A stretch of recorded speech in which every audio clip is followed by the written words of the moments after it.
दोस्तों नमस्कार। मैं ज्योतिषाचार्य डी शास्त्री और आपके अपने YouTube चैनल नक्षत्र एस्ट्रो वर्ल्ड में मैं आप सभी का सादर अभिवादन करता हूं। दोस्तों हमारे कर्म फलदाता कलयुग के न्यायाधीश दंडाधिकारी कर्म के कारक शनिदेव मार्गी से वक्री होंगे। 13 जुलाई 2025 को शनिदेव अपनी उल्टी चाल चलेंगे यानी वक्री होंगे और 28 नवंबर 2025 तक अपनी वक्र अवस्था में रहेंगे। तो शनिदेव के इस वक्री चाल का प्रभाव कुंभ राशि वाले जातकों के जीवन पर किस प्रकार देखने को मिलेगा, इस वीडियो के माध्यम से हम जानने वाले हैं और समझने वाले हैं। दोस्तों वैसे तो ये कार्यक्रम, ये जो राशिफल है, ये आपकी जन्म की राशि चंद्र राशि पर आधारित है यानी गोचर पर आधारित है। लेकिन अगर आपको अपना लग्न पता है, आपके पास अपनी जन्म कुंडली बनी हुई है, तो इस राशिफल को आप अपनी लग्न राशि के अनुसार भी देख सकते हैं। और अगर आप मुझसे चर्चा करना चाहते हैं, अपनी जन्म कुंडली का विश्लेषण मुझसे करवाना चाहते हैं, तो सिर्फ वीडियो और चैनल के डिस्क्रिप्शन में मेरे कॉन्टैक्ट नंबर हैं, आप मेरा संपर्क कर सकते हैं। और वीडियो के अंत में कुछ महत्वपूर्ण अचूक उपाय भी होंगे जो आपको फॉलो करने हैं। दोस्तों शनिदेव धीमी गति से चलते हैं, इसलिए वो एक राशि में 2.5 साल तक विराजमान रहते हैं और गोचर में सबसे महत्वपूर्ण ग्रह शनिदेव को ही माना जाता है। शनिदेव धैर्य के कारक माने जाते हैं, शनिदेव धीरज के कारक माने जाते हैं। शनिदेव फल देने से पहले व्यक्ति के धैर्य की परीक्षा लेते हैं। शनिदेव जांचते हैं, दबाते हैं, गिराते हैं, तपाते हैं और तपाने के बाद एक साधारण से कोयले को भी धीरे धीरे हीरे में बदलने का सामर्थ्य जिस ग्रह के पास है वह है शनिदेव। आपने किसी ग्रह की साढ़े साथी व डैया नहीं सुनी होगी, लेकिन एक हक साढ़े साथी और डैया का सिर्फ शनिदेव के पास है, क्योंकि शनिदेव धीरज के कारक हैं, उनकी धीमी चाल है। धीरज धर्म मित्र अरुणारी आपत्काल पर की यही चारी, यानी कि विपत्ति में ही तो पता चलता है कि हमारे पास धीरज कितना है। विपत्ति में ही पता चलता है कि हम धर्म के साथ कितनी दृढ़ता से खड़े हैं, और विपत्ति में ही पता चलता है कि हमारे अपनों का साथ सच्चा है या झूठा, और विपत्ति में ही पता चलता है कि हमारे जीवन साथी का साथ असली है या नकली। ये विपत्ति में ही पता चलता है। और शनिदेव दैया और साढ़े साथी में ये दिखाते भी हैं, ये एहसास भी करवाते हैं। तो शनिदेव वक्री होंगे। कुंभ राशि वाले जातकों के लिए शनिदेव वैसे 29 मार्च 2025 को इन्होंने राशि परिवर्तन किया था, तो कुंभ राशि से निकल करके वो देव गुरु बृहस्पति की मीन राशि में विराजमान हुए। और कुंभ राशि वाले जातकों के लिए ये द्वितीय भाव यानी धन, कुटुंब और वाणी के भाव में विराजमान हुए।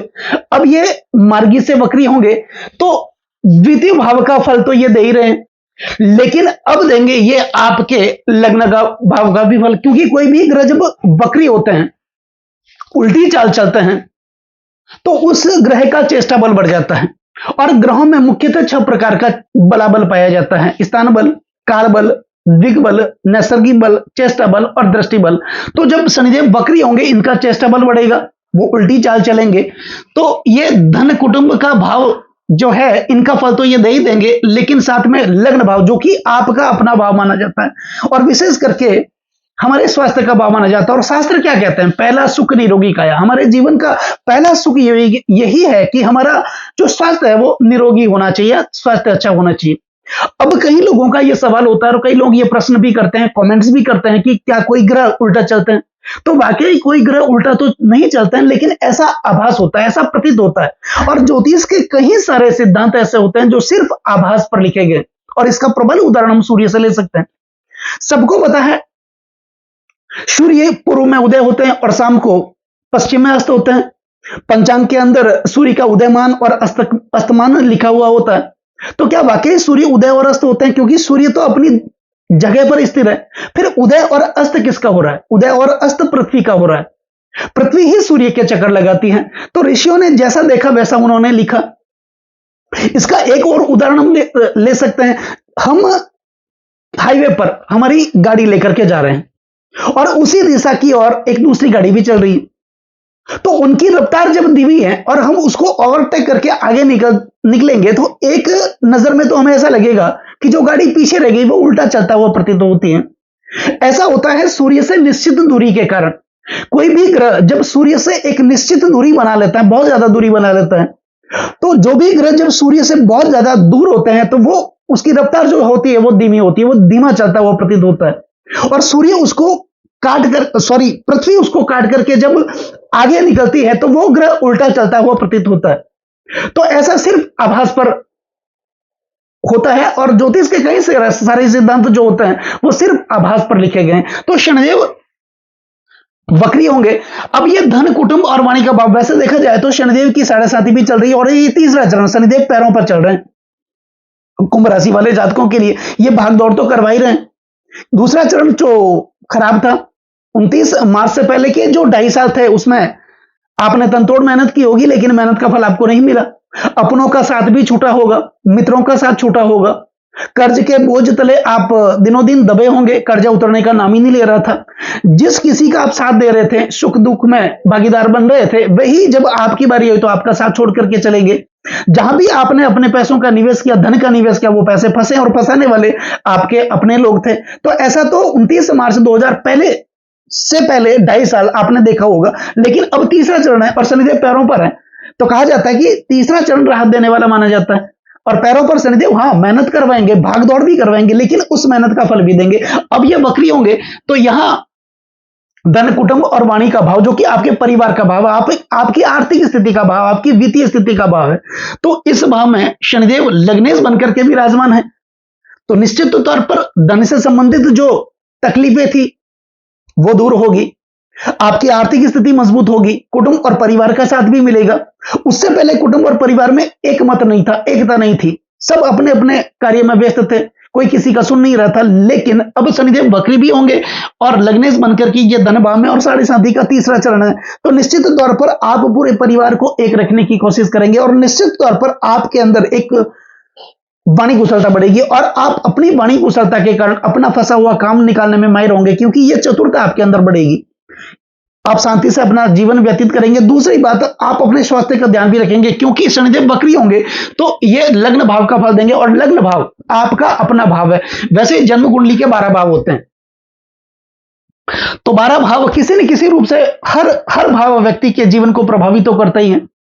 लेकिन जब ये लग्न भाव में वक्री होकर के ये आएंगे तो निश्चित तौर पर आप अपने स्वास्थ्य को अच्छा रखने की कोशिश करेंगे। आप मेडिटेशन करेंगे, ध्यान करेंगे, मॉर्निंग वॉक करेंगे, तो अपने आप को तंदुरुस्त रखने की कोशिश करेंगे और इसका सीधा प्रभाव आपके व्यक्तित्व पर, आपकी आर्थिक स्थिति पर पड़ेगा, क्योंकि मन अच्छा होगा। मन चंगा तो कटौती में गंगा। और ज्योतिष शास्त्र में हमेशा यह कहा जाता है, हम क्या करते हैं, कोई भी शुभ कार्य के लिए क्या करते हैं, मुहूर्त देखते हैं। मांगलिक कार्य करते हैं, अच्छा काम करते हैं तो मुहूर्त देखते हैं, और मुहूर्त में क्या देखते हैं, चंद्रमा को देखते हैं। तो सबसे पहले कोई भी कार्य को करने से पहले हमारा चित्त, हमारा मन हमेशा प्रसन्न होना चाहिए और मजबूत होना चाहिए। और ज्योतिष शास्त्र तो यह भी कहता है ना कि बह तिथि करण दोषा वार योगो बधवा शब्दी ससिनी सस्ते ना समायनित सर्वे सकल विविध दोषा सद्युक्तम रजंती भवती यदि शुकार्य चित्त शुद्रनाम। यानी किसी भी प्रकार का मांगलिक कार्य करते समय, शुभ कार्य करते समय मानव मन, मानव चित्त मजबूत होना चाहिए। और यह भाव लग्न भाव है जो हमारा तन का भाव है और तन का सीधा संबंध मन पर पड़ता है। तो यहां पर स्वास्थ्य तो आपका अच्छा ही होगा, आपका मन भी अच्छा होगा, मानसिक स्थिति आपकी मजबूत होगी, आत्मविश्वास आपके अंदर बढ़ेगा और आत्मविश्वास के कारण ही जीवन में व्यक्ति बुलंदियों पर जा सकता है। तो यह होगा। अब शनिदेव के पास मुख्यतः 3 दृष्टियां मानी जाती हैं। शनिदेव जिस भाव में विराजमान रहते हैं उस भाव से तीसरे भाव में दृष्टि करते हैं, सप्तम भाव में दृष्टि करते हैं और 10वें भाव में दृष्टि करते हैं। तो वक्री होकर के शनिदेव यहां बैठेंगे, उल्टी चाल चलेंगे। तो इस यहां से शनिदेव की जो तीसरी दृष्टि होगी वो होगी आपके चतुर्थ भाव पर। दोस्तों, चतुर्थ भाव किसका होता है? चतुर्थ भाव होता है माता का। तो माता से संबंधित जो पीड़ाएं चल रही थी, माता के स्वास्थ्य को लेकर आप चिंतित थे, या हॉस्पिटल के खर्चे बने हुए थे, दवाइयों में खर्च हो रहे थे, पैसे हॉस्पिटल के खर्चों में खर्च हो रहे थे, इस प्रकार की परेशानियों से शनिदेव आपको मुक्त करेंगे। और दूसरी बात, अब धन भाव में शनिदेव विराजमान है, वक्री होंगे और इनकी तीसरी दृष्टि होगी चतुर्थ भाव। चतुर्थ भाव प्रॉपर्टी का माना जाता है। तो आप अपने धन का निवेश प्रॉपर्टी में भी करेंगे, अच्छी जगह करेंगे, धन को एकत्रित करने की कोशिश करेंगे, धन को संचय करने की कोशिश करेंगे। दूसरी बात, जो भी पैसे आपके फंसे हुए थे, आपके अपनों ने आपको फंसाया, प्रॉपर्टी में पैसे फंस गए, आपने जहां पर अपने पैसों का निवेश किया वो पैसे फंसे ही थे, लेकिन वो फंसे हुए पैसे भी अब वापस आएंगे।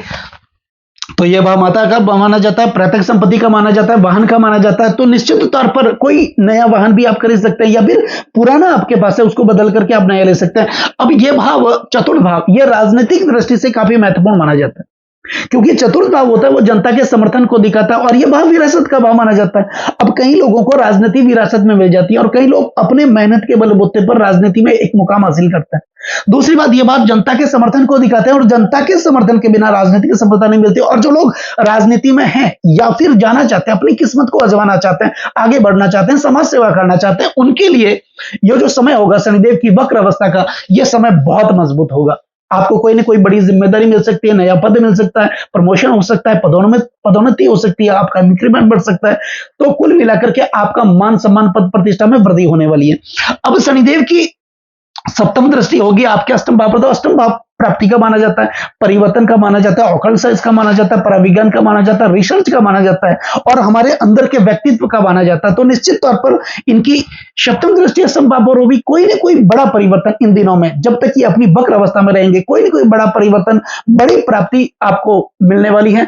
और यह भाव अपने अंदर के व्यक्तित्व का है, तो कुल मिलाकर के आपके अंदर की जो क्षमता है, उस क्षमता को शनिदेव बाहर लेकर के आ जाएंगे, जिसके कारण आपके जीवन में आत्मविश्वास की वृद्धि होगी और आप हमेशा अपने आप को आगे रखने की कोशिश करेंगे। जहां पर भी शुभ कार्य होंगे, मांगलिक कार्य होंगे, आप अपने आप को आगे रखेंगे, जिसके कारण आपके जीवन में मान सम्मान पद प्रतिष्ठा बढ़ेगी और समाज में आपका रुतबा भी बढ़ेगा। यह गहन अध्ययन का विषय, जो व्यक्ति विद्यार्थी जीवन है उनके लिए तो एक रिसर्च का जो भाव है, ये अष्टम भाव ही माना जाता है। तो शनिदेव ये अच्छा करेंगे आपके लिए। रिसर्च के फील्ड से आप जुड़े हैं तो आपके लिए बहुत अच्छा है और आपके अंदर के व्यक्तित्व को, आत्मविश्वास को ये बाहर लेकर के आएंगे, जिसके कारण बहुत आगे तक जाएंगे। अब शनिदेव की जो मुख्यतः दसम दृष्टि वो होगी आपके एकादश भाव पर, यानी त्रिषणाय भाव पर। यह भाव लाभ का माना जाता है, आय का माना जाता है, इनकम का माना जाता है, आपके सपनों का और आपकी इच्छाओं का माना जाता है। तो निश्चित तौर पर शनिदेव जब अपनी वक्र अवस्था में रहेंगे, आपके सपने, आपकी इच्छाएं जो लगातार एक तो 7.5 की दूसरे चरण की वजह से दबे हुए थे, आपके सपने पूरे नहीं हो रहे थे, आपकी इच्छाएं पूरी नहीं हो रही थी, लेकिन अब आपके सपने भी पूरे होंगे, आपकी इच्छाएं भी पूरी होगी।